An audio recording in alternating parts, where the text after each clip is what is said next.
I vow to all the seekers of truth.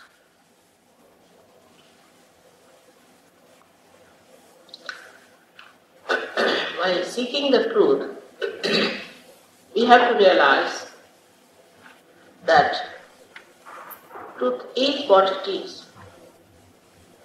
We cannot change it. We cannot manipulate it.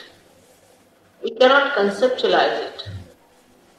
But we have to accept as it is.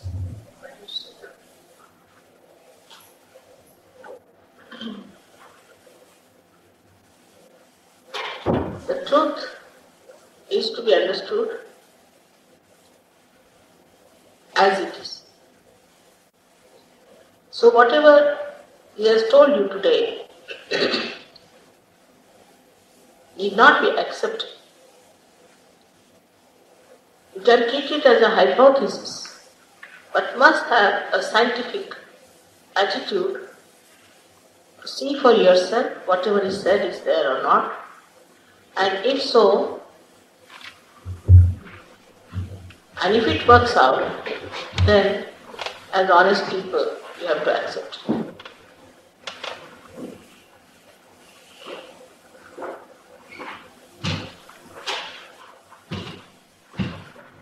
As we see the civilizations grow, it is the outward growth of a tree, but we have not known our roots so far. We have to know our roots, otherwise we are standing all the time at a very precarious point, waiting for a shock when the whole world could be destroyed. Now the main thing within us is this, that we have not yet found out the absolute truth. If we had found out, there would not have been so many opinions, there would not have been so many problems, and so many theories and quarrels which lead us nowhere. We talk of communism, it leads us to some sort of an alley of power. You talk of democracy, it leads you into some sort of a mess of corruption. It's all money-oriented, democracy is, while communism is power-oriented. But none of them are spirit-oriented. So the first truth about human beings is that they are not this body, not this mind, not these emotions, not this ego, but they are spirit. And that's what all the great saints, prophets, and all the incarnations have said, that seek thyself, find out yourself. What is the self? And the second truth is that there is a very subtle power which we do not know, which is called as the all-pervading power of Varsana, or some people call it as Root. Some people call it as Paramachaitanya. And this is the power that governs all the living functions of the world, of this universe, everything. And we have to feed that all-pervading power. This is the second truth about it.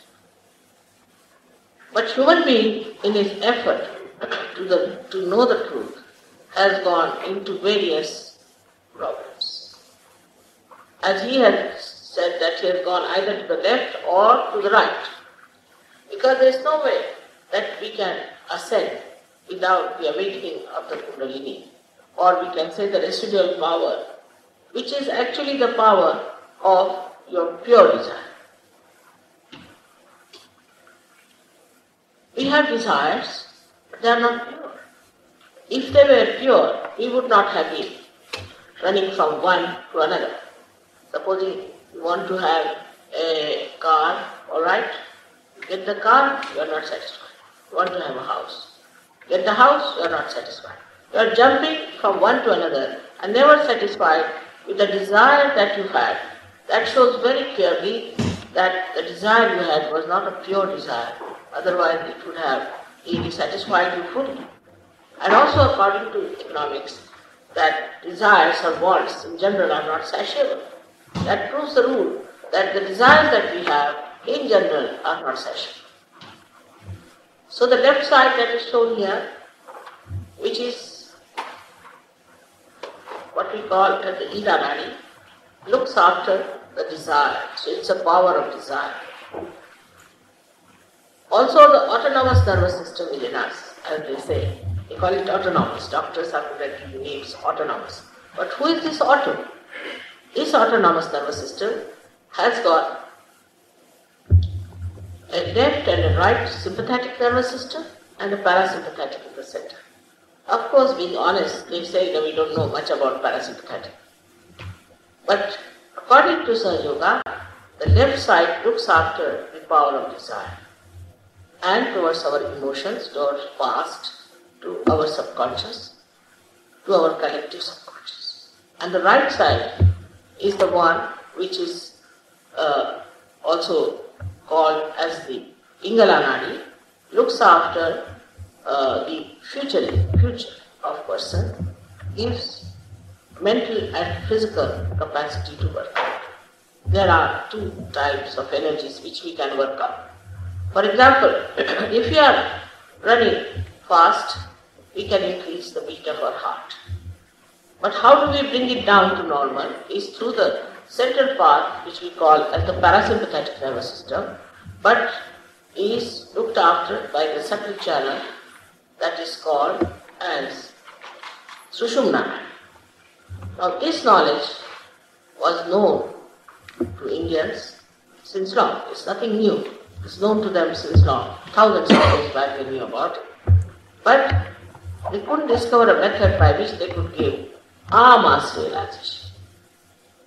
This is what has happened in modern Sahaja Yoga, that we can give mass realization.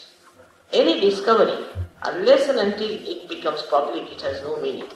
And that's the reason why all the saints, all the prophets, all the incarnations were never taken seriously. On the contrary, they were tortured and troubled and crucified. So one has to understand that we have this power within us, innately built. Sahaja means born with you. Sahaja. Saha is born, Ja is with. Saha is with and Ja is born. Sahaja means born with you. And is born with you this power of becoming one, united with that divine power, which is the subtle power. Now just to cancel it out as it doesn't exist, doesn't show much of an effort on the part of a seeker. A seeker of truth is a special category of people. William Blake has described them as men of God.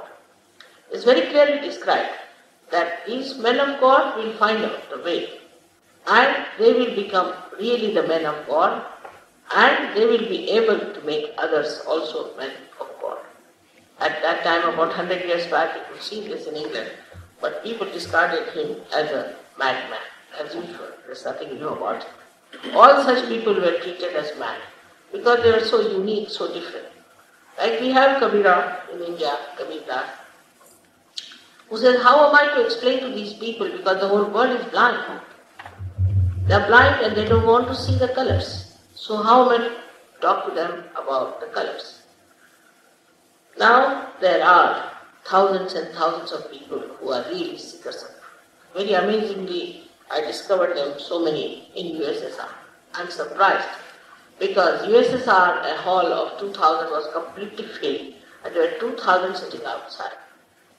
Despite the fact, whatever type of a government they had, or whatever harm they might have done, or whatever might have happened, I must say they are people of great depth. They have touched their depth so easily, and they could understand me much better when I said that you can't pay. You can't pay for your ascent. It's a living process of your evolution, and you never paid for your evolution when you became human beings, and you cannot pay more, or in any way, even little bit, for this kind of a happening which is absolutely spontaneous.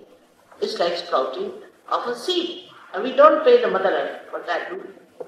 The seed has the power and the Mother Earth has the power. It works out. And they really were so much there.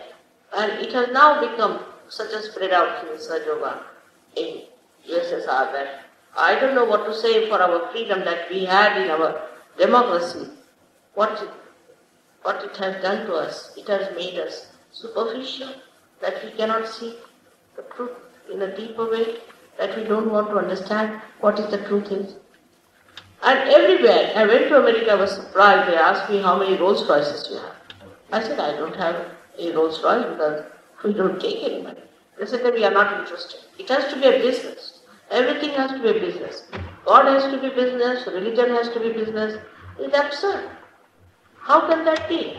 Even in a place like Cannes, you see, there was a lady, Sahajogini, and they said that if you don't ask for money, nobody will come. So she's all right, I'll take $50. She charged them $50 for the program. She gave them realization and she returned their money. Now take it back. Sort of. Like that, see. So we have to understand that materialism is our headache, not that of God. God doesn't understand money. It's a living process. We every day see the flowers, we see the trees, we see the beauty and the bounties of the Mother Earth, which is throwing all the time for our comfort, for our happiness, for our nourishment. And she doesn't charge us anything. So how can there be a power which is all pervading, we can purchase through money? This is one point, please try to understand. Because I have found it very difficult to talk to people. Now supposing if I had put a big money here, maybe there would have been so many. Because from India so many horrible gurus came here, they charged a lot of money and they had very big following everywhere. It's very surprising that the money should attract people so much. So first and foremost thing, I have to tell you very frankly that you cannot pay for it. It is your own right to have. It's your own right to have this new awareness, which we call it as collective consciousness. When the Kundalini rises, she pierces through 6 subtle centers. And the last center that you see here, as the red one, you see the square one. This is the center, is what we call as the Muladhara Chakra. Is the center which looks after your prostate and is placed below the Kundalini, which is in the sacrum bone. Now the sacrum bone means the sacred bone. That means the Greeks knew about it, that this bone is a sacred bone. And in this lies this power, which is 3.5 coiled one. It's a coil, that's why it's called Kundalini, because Kundal means coils. It's as simple as that. Now this center, the lower center, is responsible for all our excretionary functions and deals with pelvic plexus, which is responsible for all kinds of excretions, inclusive of sex. So the sex doesn't play any part. When the Kundalini ascends, this center just stops its function completely. So this is another myth people have, that you can ascend through sex. It's not. Sex is alright, just saying sex is alright, but not while you are ascending. It is not possible that with sex you can reach your Kundalini. It's an impossible situation because the Kundalini lies above the center. Then it starts traveling through 6 other centers. The first center that you see here is actually comes out of the third center. The first center is called as Swadhisthana, about which he has told you that either you go to the right or to the left. So with the left side starts from the first center, which moves upward, and the right side starts from the second center and which moves upward, and creates 2 institutions within us. The first institution that you have, as you see, on the right side is the ego, where we think we are doing this, we are doing that, we are working, we have made this hall, we have made this stage. If you see, it is, say, some tree was dead, from the dead to the dead. We have not done any living work so far. Only when you get your self-realization, then you can do living work. You can vibrate these trees, you can give realizations to others, you can see with your naked eye the rising of the Kundalini in some people it rises like a jet. And you are amazed how it goes. So, people might think that it sounds very fantastic. But we are fantastic. We are not made for nothing at all. So much time has been taken for our evolution. There must be some purpose behind us.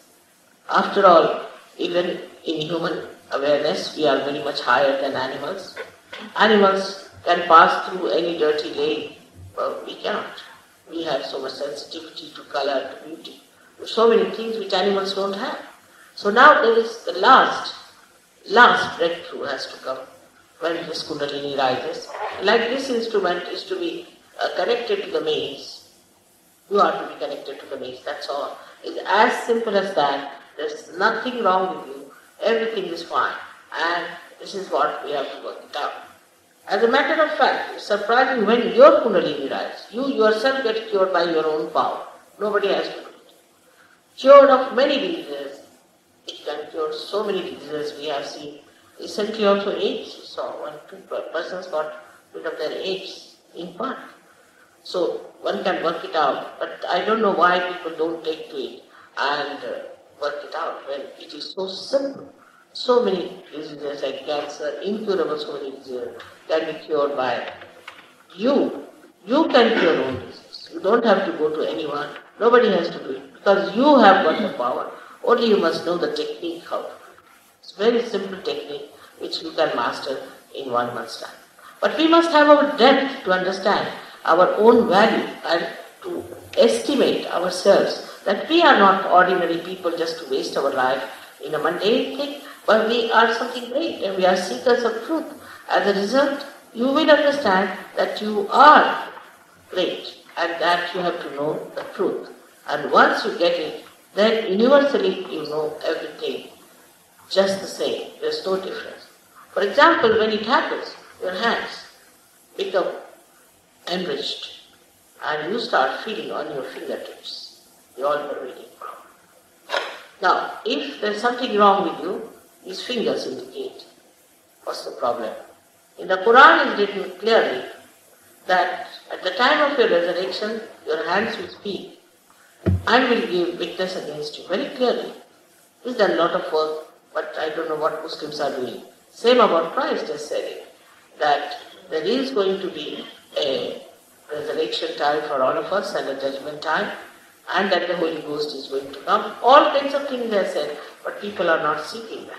What they are seeking is the kind of an organization, and they have organized God in every religion, whether it is Hindu, Christian, Muslim, Sikhs. All of them have tried to organize, and there is nothing they follow. One should know that it is not man-made, it has to be made by God. And it is innate within us. This power is innate within us. And when this Kundalini rises to this green part, then you become innately religious. Innately means you have, say, a valency of 10, 20. And these valencies get enlightened and you become a righteous person. Nobody has to tell you. Like all the saints were righteous people. Nobody had to tell them. Fearless, righteous, fighting for truth, enjoying in life. That's what is the first thing happens to you, that you become innately righteous. You become a very dynamic person because you are connected to the reins. You never feel tired. You can work very hard. You enjoy everything very well. But above all, you become the source of peace for yourself and others. There are so many things that can happen. And tomorrow I am going to tell you more about all these centers and how things get cured and what happens. But for today, I think it should be all right, because I would like you on the first day to ask me questions. But here one has to know that I am not here to ask for votes or anything. I am not here. I have come all the way from England just to see you and meet you and find out if there are people who are really seeking the truth. If so, I would like you to get awakened and to know yourself. And so please ask me questions which are relevant and not questions which are just of no use. So I hope you will understand the importance of time and ask me relevant good questions. May God bless you all.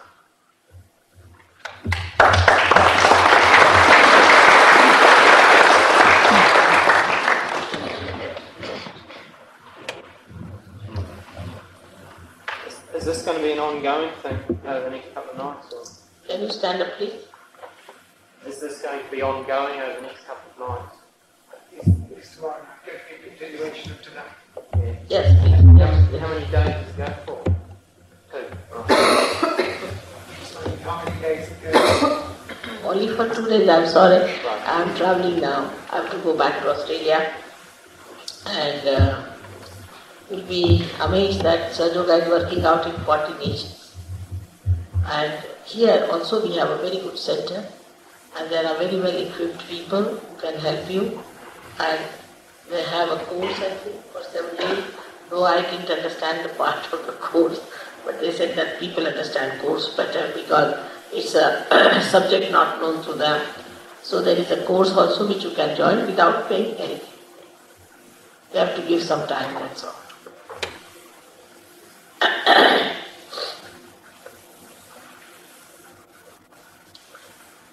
Everyone wants to be in that state, I know. But I don't know why they miss the point.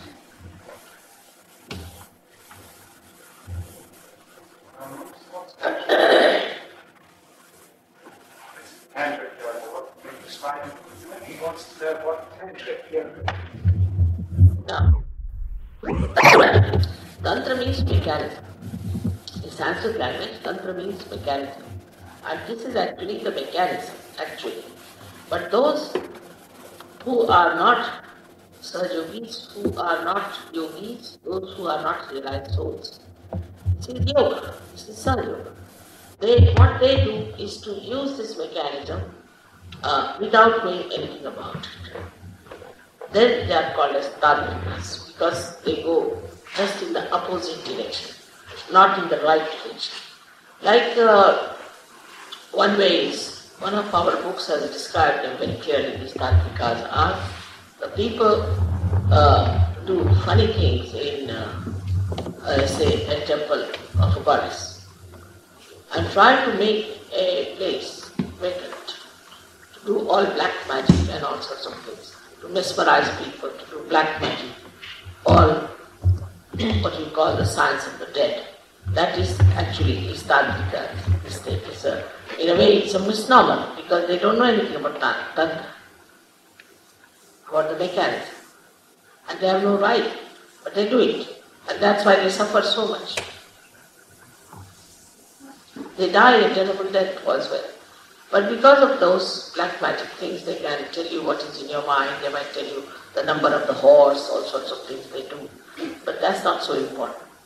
That's the left side or the right side, extreme movement. When they go to the collective subconscious or collective supraconscious and they start telling things from the dead, it's a very funny area into which nobody should enter. So you cannot come back. We have many tantrikas in Nepal, all over. Also I've seen in South America, we have lots of them. We have their witchcraft. Every sort of thing has come up. And I don't know why people take to it. For what reason? Because in the long run, it's very dangerous.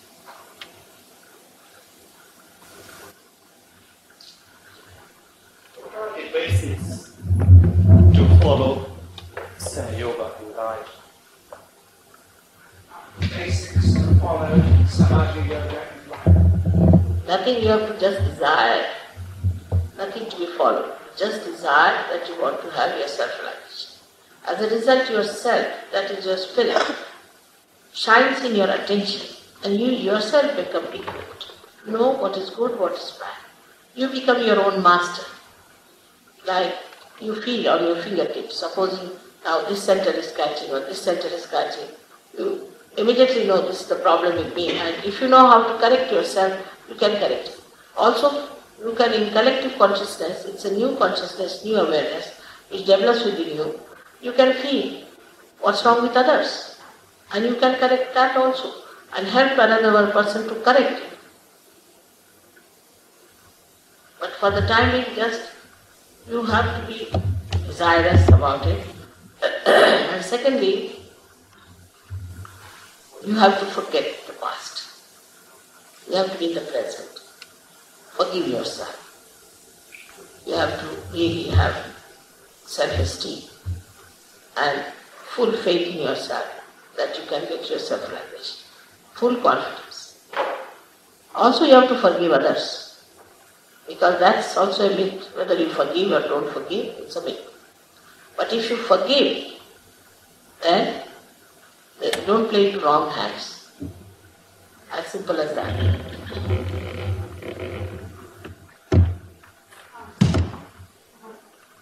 Do you accept that in the seeking we have already found? Once on the road, one can then accept the feelings and beliefs one has on the right track. Once seeking has started, can we believe that what we feel and what we've gained in that process is right? Actually, seeking started is not the point. Once you have achieved your self-realization, first you have to establish it fully. Once you have established it, then you know absolute truth, no doubt about it. Because you are connected to the means. Absolute truth. Then you just know what is right and what is wrong. On your fingertips you know. And you just don't do wrong things. Nobody has to tell you. It's like this. Supposing you are holding a snake in your hand and there's darkness, you can't see. And if somebody tells you that there's a snake, you may not agree to that. And you say, no, how do you say, I think it's a rope. But if there's light, of course, you throw it away. It's like that. That's what is enlightenment. And this enlightenment was there in the beginning, which were called as Gnostics in the Christian religion also. The early Christians were called as Gnostics. The word na comes from the word na in Sanskrit language, which means to know. Yeah. Some people say yeah, some say no, from the jnana, which is you have to know on your central nervous system, which is to know in such a way that it is absolute on your central nervous system. Also the word used for this is bodha. Bodha in the Buddha literature you find the word bodha. Bodha means to know on your central nervous system. That means enlightenment. Also is known as Veda. Veda means Vedas, from where the Veda, the first verse of the Veda is that reading all this, knowing all this, if you do not get your self-realization, it is absolutely useless. So it's called as Veda in Sanskrit language. And in the English language, I don't know, now they have got that kind of a word. But know thyself. It's written in the Bible very clearly. What does that mean? One should find out.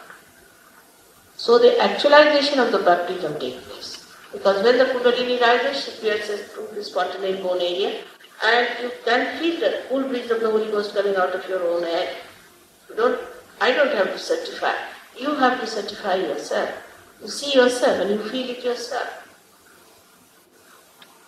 But we doubt ourselves all the time.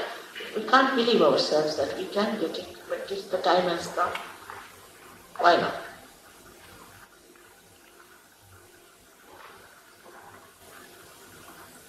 It seems that there are many people following many paths, many religious traditions, who believe that they feel a connection with God, with the divine power, whatever God. And yet some of them go around killing other people, slaughtering people from other religions, and they feel certain that they believe it. So how can I be sure? If I'm not kidding that way, how can I be sure I'm not? It's generally pointing out that in a number of religions, there are people who believe they have this direct connection with God, and the various religions have it, and yet they're fighting and killing each other. It's How correct. can he be sure that this is right? You see, this is the reason is that we must know that it's all imagination and self-certification, self-opinionatedness, that we are chosen ones, we are special. This is nonsense. Because anybody who belongs to any religion can commit any sin that they want. They can murder, I don't know how many sins there are, but any sin that you can think of, they can do. They can go against everything. Like in the Bible, Christ has said very clearly in a very subtle way, thou shalt not have adulterous eyes. He said it. But how many there are in the Christian nations you find without adulterous eyes? See, the whole civilization is moving towards adultery only, sometimes I feel, the way things are and the way things are working out. So, the way they are being preached and they are being told is not there. It's just some sort of another thing that's happening. So I agree with you that religion, the man-made religion has created this problem. But God-made religion is different. Now we had about 40 nations in India for about 3,000 people. And such beauty, such love, such understanding, such purity that really enamored me, and I was surprised how this new race has come. And there are only some selected people who had come from all the nations. So something good is happening all over.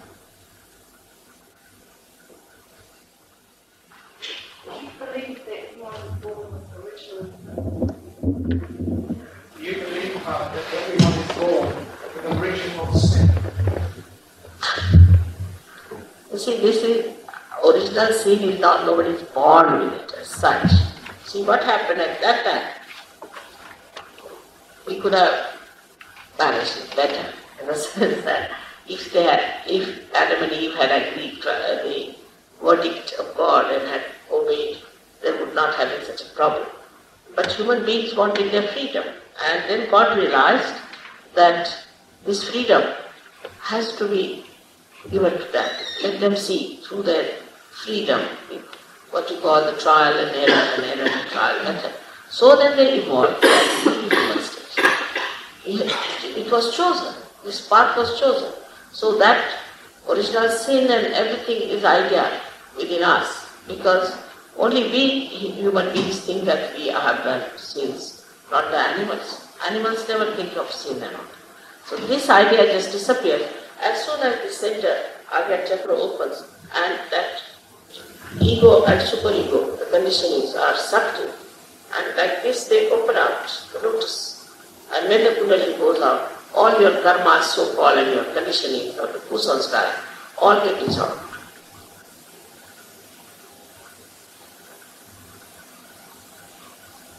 Yes. Yes, while we are trying to raise the Kundalini fire, what happens if we run out of control? How are we going to control it? When the Kundalini fire is released, how is it going to be controlled? Oh, it controls itself. It thinks, it understands, it organizes, it loves you. It's your mother. It's your individual mother. Everybody has an individual mother. That's the Kundalini. And as your mother took all the labor pains, she takes all the pains. There's no fire. It's a very, it looks like a fire. In the sense, when the chakras, when the centers are enlightened, they look like flames. You see them. And also, as described in the Bible, I'll appear before you like tongues of flames. They are like flames, no doubt, but very gentle, beautiful flames, and very soothing and energy giving. So it is a very different type of fire which has no burning capacity. It has a nourishing capacity.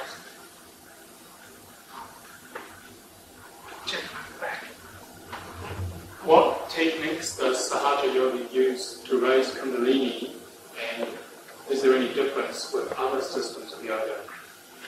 What technique does Sahaja Yoga use to raise the Kundalini, and in what way is it different from other Systems of yoga. systems of yoga? You see, other systems of yoga are also artificial. I will tell you how. For example, there is something called Raja Yoga that they preach. Now, when the Kundalini rises, she rises spontaneously. I have told you, it's a living process. Just spontaneous. It's all built into you. Only one enlightened light has to enlighten another light. There's no process, no technique, nothing. It just works out. But to retain it or to develop it, you have to use certain understandings about yourself. That's all. There's no technique involved. It's just simple, spontaneous working out. But like Raja Yoga. Raja Yoga is a part of actually Kundalini awakening within yourself. That is, when the Kundalini rises, she passes through one center to another center, from that center to another center. And when she passes through one center, she first dilates, see? And then she augments, means she constricts us. The Kundalini does not, but the chakras, they first dilate and then they constrict to stop the Kundalini from falling down. This is the actual Raja Yoga, like when the car starts, the machinery starts working. But before igniting the car, if you start moving the wheels, that is what is today's Raja Yoga. They have even cut the tongues of people, in the sense that they have cut the thread of the tongue and pushed it back, saying that this is the khechari that happens, Kundalini rising. There is no Kundalini. You see, when the Kundalini rises, even this center here, Vishuddhi, a little bit there is a constriction takes place and the tongue is pulled inside, but you won't feel anything at all happening to you. Just a little bit when it passes through, because it should not fall. But what they do is to cut the thread and push it back. This is absurd. I have seen so many doctors from India who have cut their threads stupidly and are moving about like dogs with the wagging tongues. They can't do anything, they can't talk. All this kind of a nonsense is not Kundalini awakening at all. But that is part of it. Then Hatha Yoga is Ha and Tha. Ha is the sun and Tha is the moon. That means you have to do both the sides. A Hatha Yoga of Patanjali, which was the original one, was in Ashtanga, means there were 8 folds. And one of them, a very wee part of it, and the wee part of it is exercises. And the exercises are, when the Kundalini rises, then you have to see where the Kundalini is, where the problem is, and you have to correct it if there is some physical problem.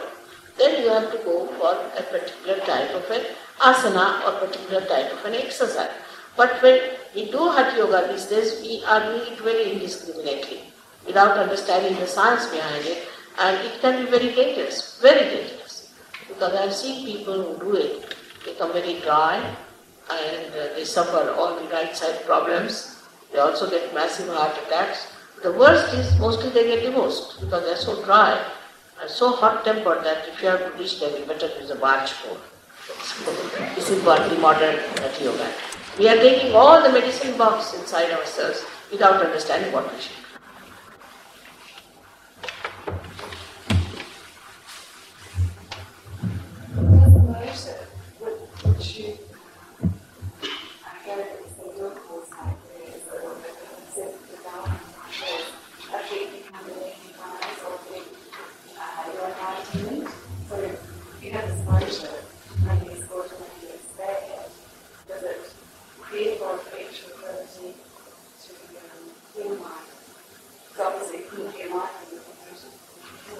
Can get some words, not all.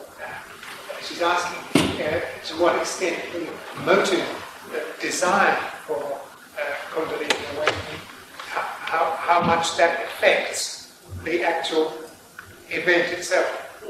How important is the motive? How important is that? I mean, there's no measure about it. I just said if you don't desire, for example.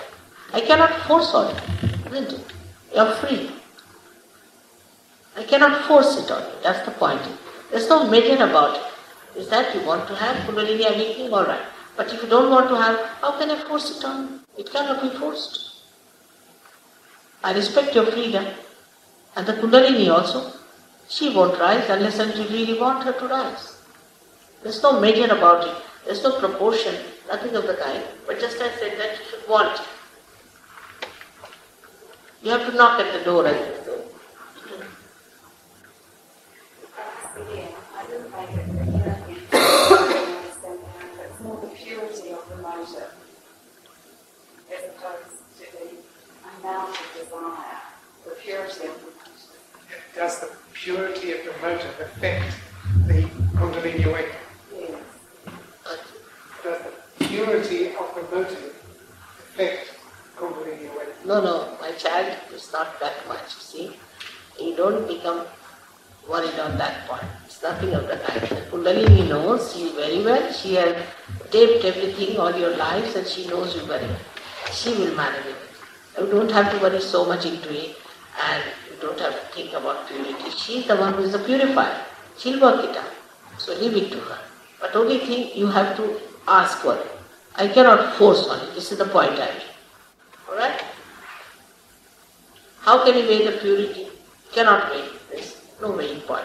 It is she only who can judge it. Could you comment on the difference between systems of meditation and systems of yoga in terms of Kundalini awakening and self-realization? And could you comment particularly on transcendental meditation? Transcendental meditation. Can you just go through that again? Because I'm not sure I'll get all that detail. Could you comment on the difference between systems of yoga and systems of meditation? Could you comment on the difference of systems in yoga and in meditation? See, there's no difference between the two. Yoga means union with the divine. Now there is a misnomer also. You see, some of the people went down to some great things in, I think, to Himalayas or something, where they picked up few things about yoga, the so-called physical one.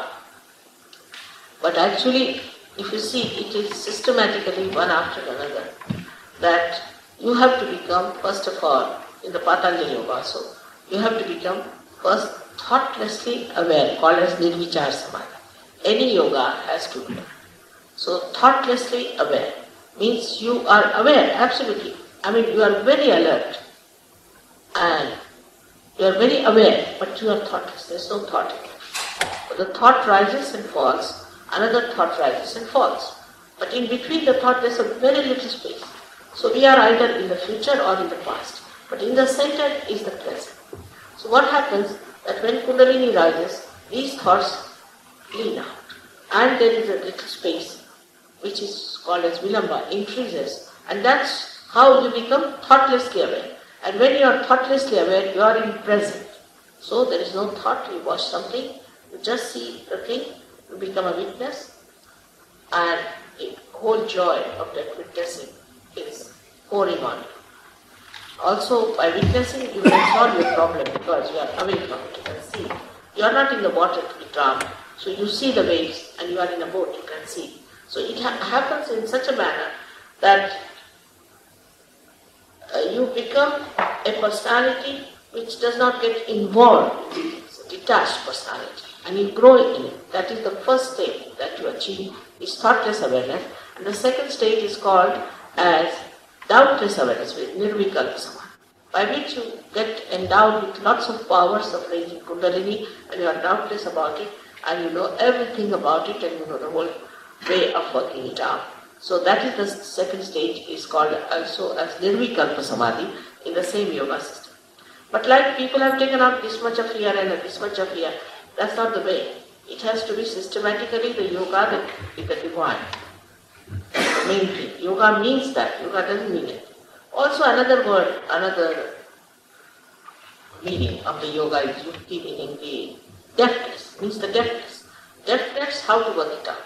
That's why I said that first you get your realization, first of all you touch your divine, and then you must learn how to work it out, how to establish it. That's the deftness part.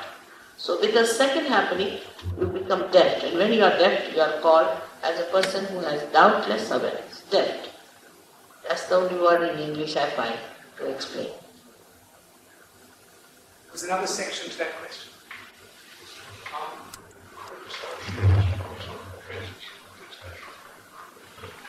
Asking for a comment on transcendental meditation. Oh, absolutely nonsense. People have become stupid. Not only that, there are people who are suffering with epilepsy. And it's the most horriblest thing that could have happened to you people.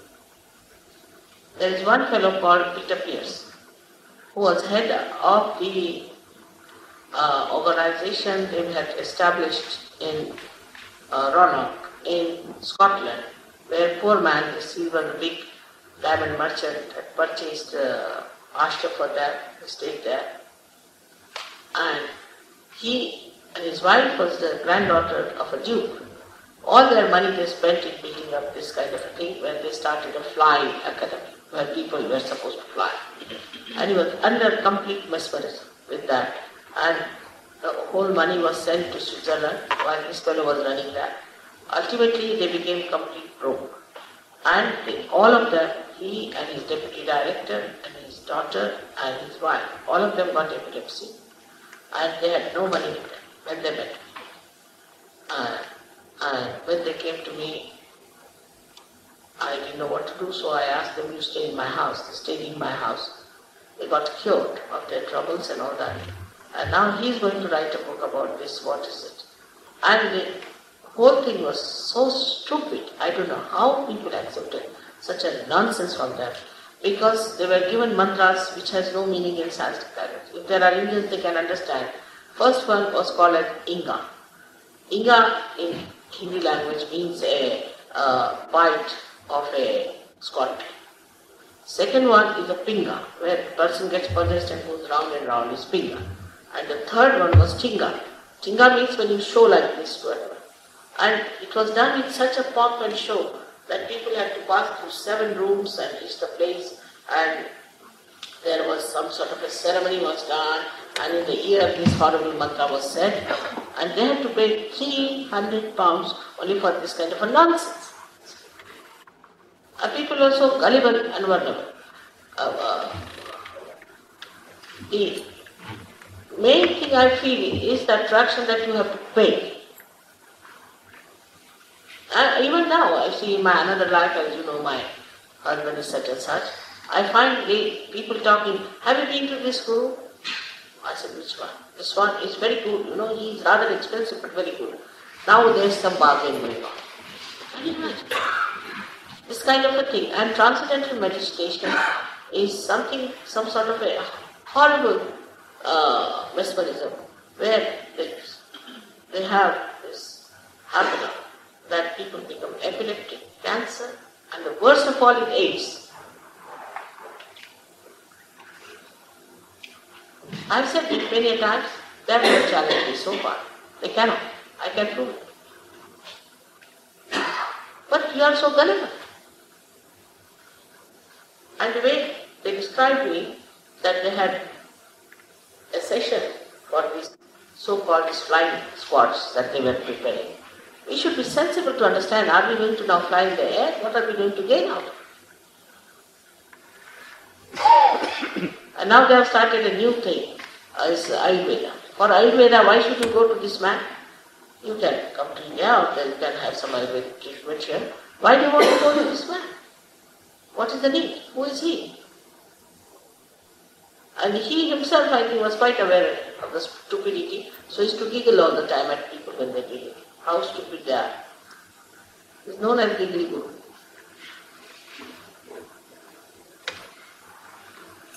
One better than the other, my child. One better than the other.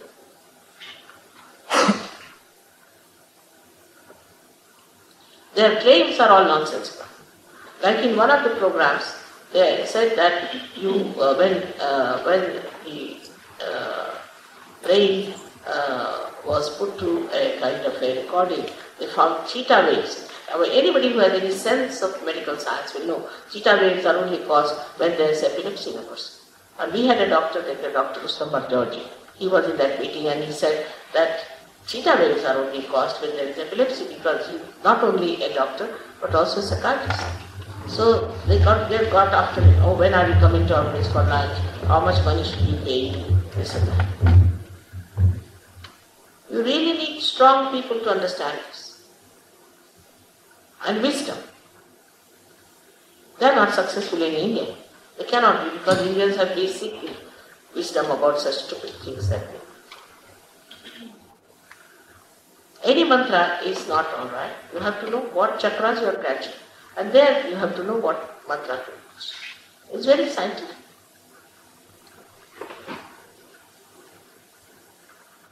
And the way they have harmed people, I'm sorry for that. The way they have harmed people, so many people are, that the disciples of Rajneesh just faint before them. I don't know how to cure them. They are all sick, absolutely sick. So sorry.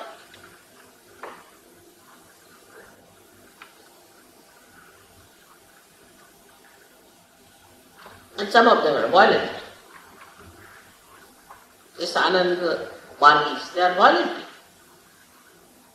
How can that be? You must see the disciples, how they are. How much they know? Have they any knowledge? How are they? Their temperaments, how they behave, how they talk, what is their behavior. It's important to see. Anybody claims anything, why should you jump at it? We have so many now in Sahaja Yoga. There was a lady who was a barrister.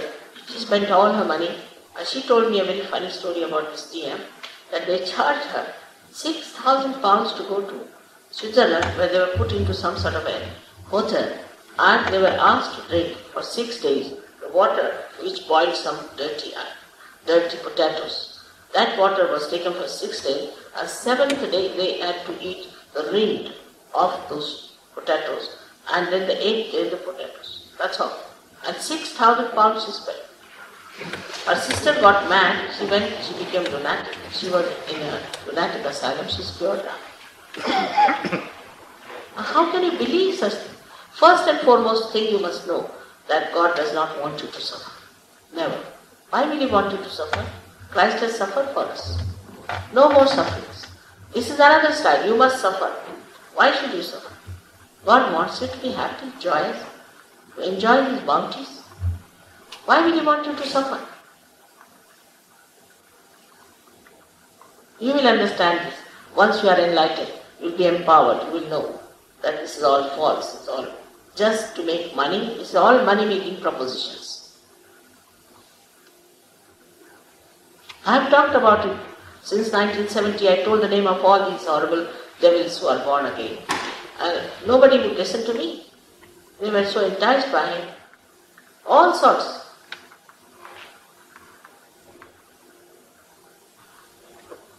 You have to be careful. And if Sahaja Yoga grows, people will understand. They have big organizations, they have good publicity because they earn money and they spend money and do all these things. But that is already there. You see so many advertisements. How can you advertise about God and everything and all the claims there are? That's all right. You can talk about it, tell them. But they don't believe. They don't believe because the advertisement is such a lot all the time in the television, this, that, all the time advertising, they spend so much money that people get conditioned by it.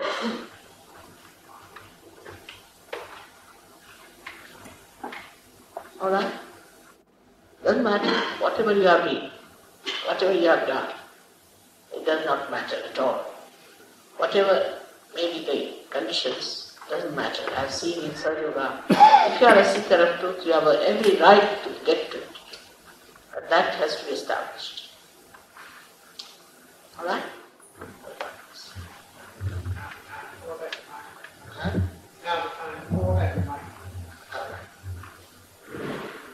Now should we have our self-realization?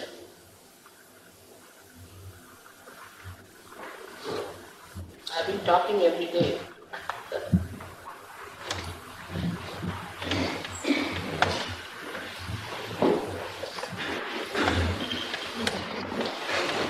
So very simple thing you have to do. Also by this I will tell you how to nourish your centers, and today is your own later on. But you must all come to this course and practice it and become great personalities. By the time I come next year, I want to see you grown very big.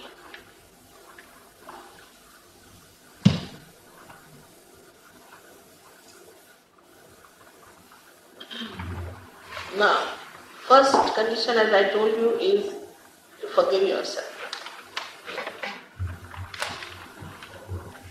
Because the divine is the ocean of forgiveness. And you cannot do anything that cannot be forgiven. So not to feel guilty for anything. It's a fashion also to feel guilty all the time. The English language itself is like that. Sorry, sorry, morning till evening, sorry, sorry, sorry, whatever. So you don't have to feel guilty at all. Not to feel guilty. Secondly, you have to forgive everyone.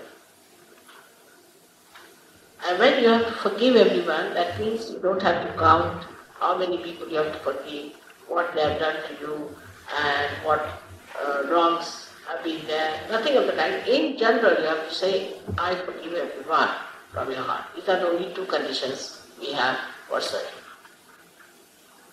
This is going to show now. Let me come. That you might come. First, we'll show you how to nourish your centers, and then you can close your eyes and see for yourself how it works. Now, to take the help from the Mother Earth, it would be better to take out your shoes.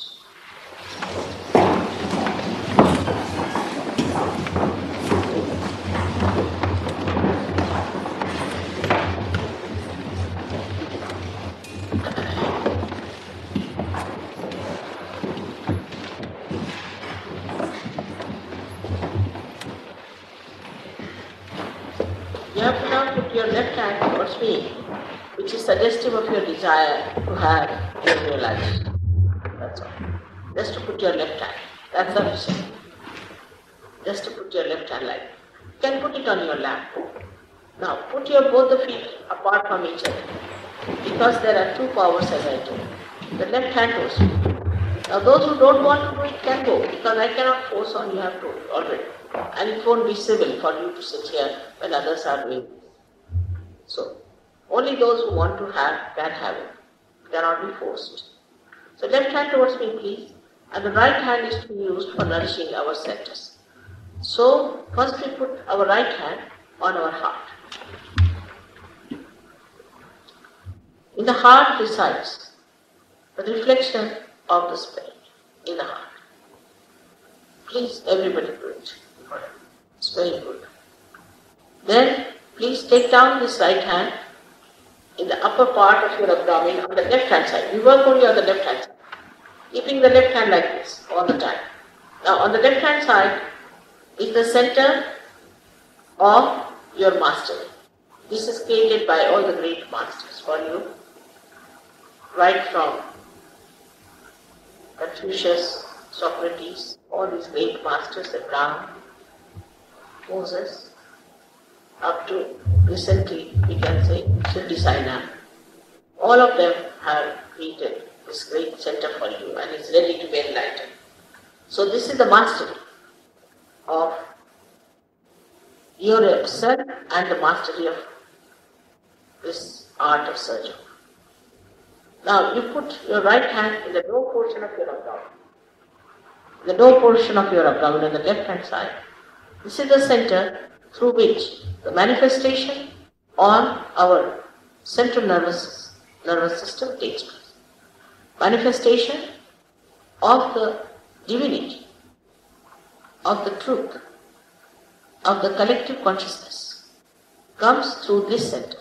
So this is the center of your knowledge.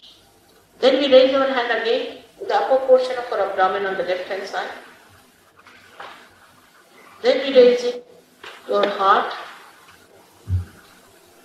and then we raise it in the corner of your neck and your shoulder and turn your head to your right. This is the center mostly people catch because they feel guilty. And that's why at the very outset I requested not to feel guilty. It's a very dangerous one because this gives you spondylitis, it gives you angina and so many other problems of lethargic heart and lethargic other organs.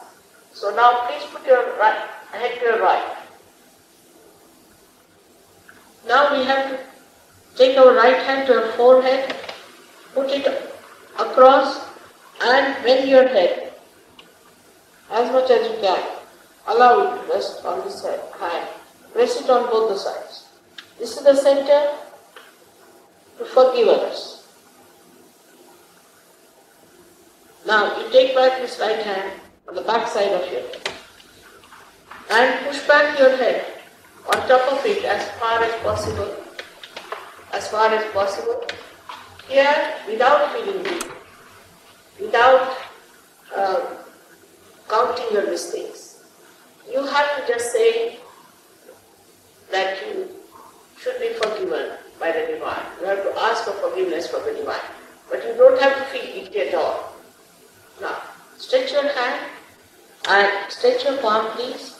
And the center of your palm is to be taken on top of your head, on the fontanelle bone area. Press back your fingers as far as possible. Press it hard and move it. Move your scalp 7 times clockwise. Very slowly clockwise move your scalp, please. Keep the left hand towards me and keep both the hands. Bend your head. Do it better. Bend your head and move.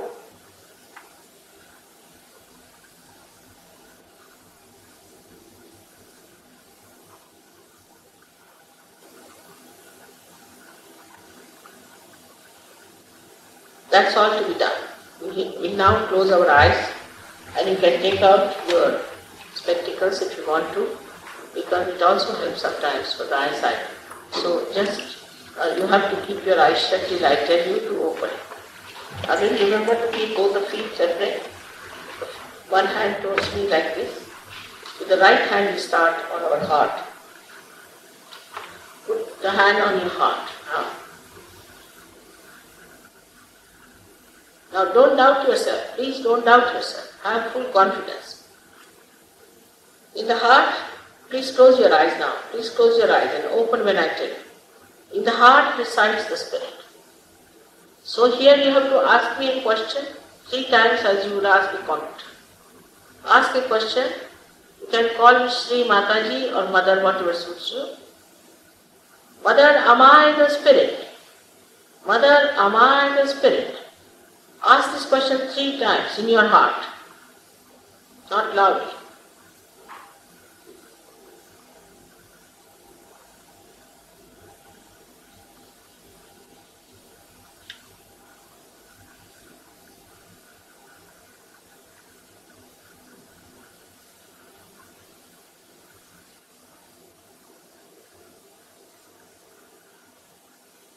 Now, if you are your spirit, you are your own guide.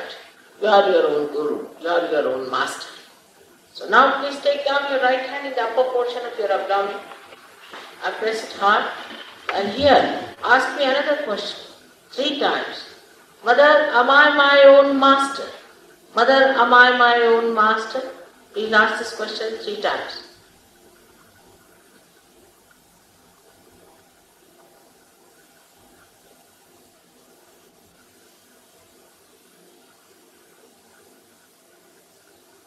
Now I have told you that I cannot disrespect your freedom. And so you have to ask for pure knowledge. I cannot force on you. So now please take your right hand in the lower portion of your abdomen on the left hand side and press it hard. And please ask 6 times, because this center has got 6 petals. So ask 6 times, Mother, please give me pure knowledge. Mother, please give me pure knowledge. Say it 6 times.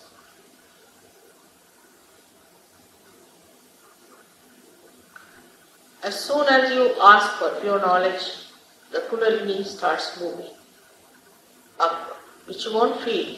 Some people might, but mostly you should not feel. If your centers are all right, you don't feel anything. It rises very fast. So now we have to open the upper centers with our self-confidence. So raise your right hand and put it on the left hand side of your abdomen. And here you have to say with full confidence 10 times. With full confidence 10 times, Mother, I am my own master. Please say it 10 times with full confidence. Mother, I am my own master.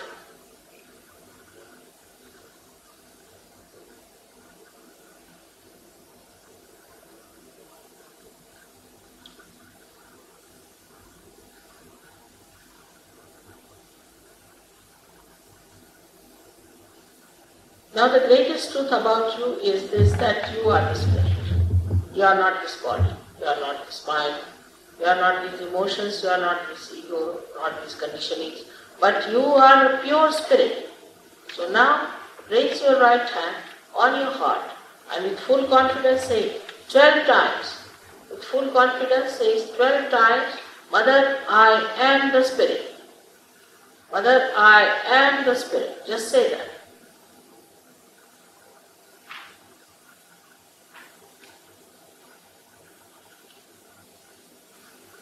Now, I've already told you that divine is the power which understands, loves, organizes. It is the ocean of all the knowledge and all the bliss. And it is the ocean of all the peace and joy. But above all, it is the ocean of forgiveness. So you cannot do anything that cannot be forgiven by the power of this ocean of love. So now please forgive yourself. Raise your right hand in the corner of your neck and your shoulder. Turn your head to your right. Now here, with full confidence, you say 16 times. 16 times. Mother, I am not guilty at all. Please with full confidence say this. Mother, I am not guilty at all. Say it 16 times. That should not be difficult to say when you know that there is such a powerful forgiveness is for us awaiting. So just say, Mother, I am not guilty at all.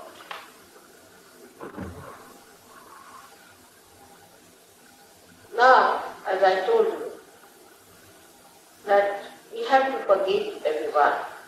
But some of you might say that, Mother, is difficult for me. But remember, whether you forgive or don't forgive, you don't do anything. It's a myth. But if you don't forgive, then you play into wrong hands. I must say, that's very important today that you should forgive, because I find this sentence is very badly important. You have to forgive. If you don't forgive, you'll miss your realization. So please forgive from your heart. Not how many times, but forgive from your hearts. And please put your right hand on your forehead across. Now put down your head as much as you can. And now press it hard. On both the sides. And here you have to say, not how many times, but from your open heart. Just say, I forgive everyone.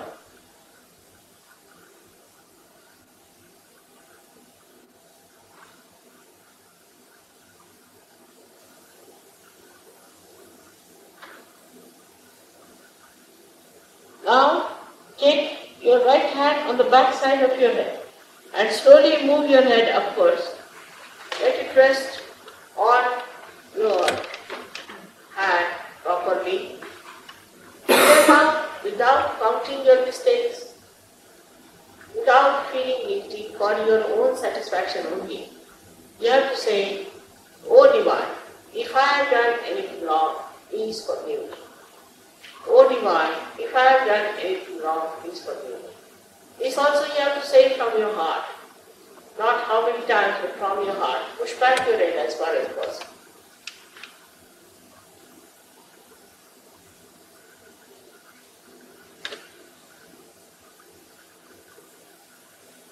Now, stretch your hand. Stretch your palm fully. In the center of your palm, just on top of the quaternary bone area, which was the soft bone in your childhood, and now bend your head properly and move your scalp with your fingers stretched out, properly pressurizing the scalp in clockwise manner 7 times. And here again, I cannot cross your freedom. You have to ask for self-realization. I cannot force on you. So please say 7 times, Mother, please give me self-realization. Push back your freedom. This is very important to put the pressure.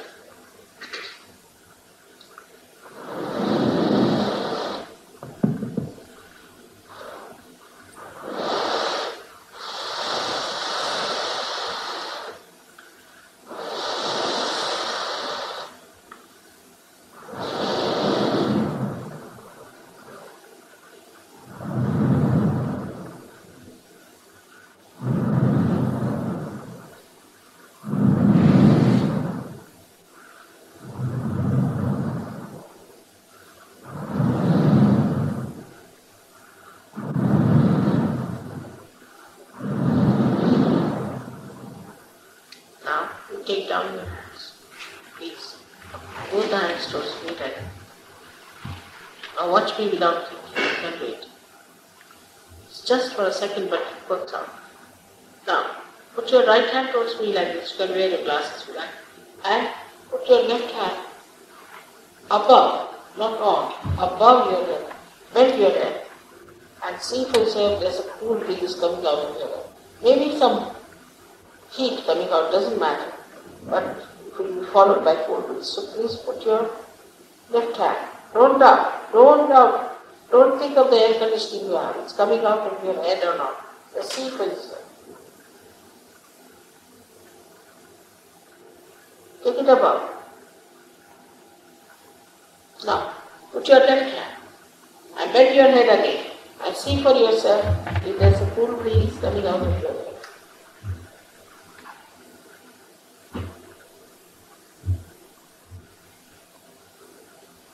Now, last.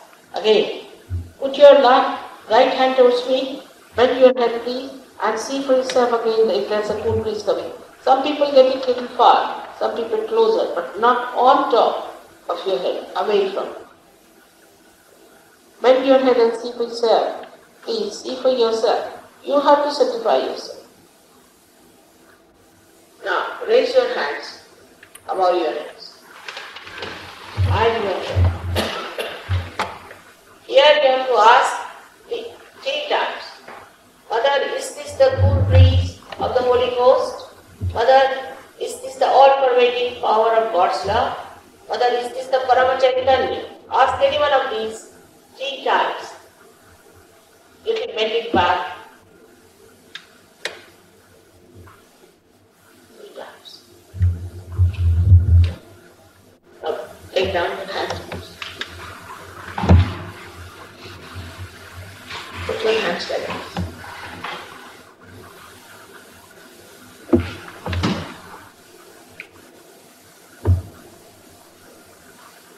Now those who have felt the cool breeze out of their head or on their fingertips or on their hands, cool breeze or heat, please raise both your hands.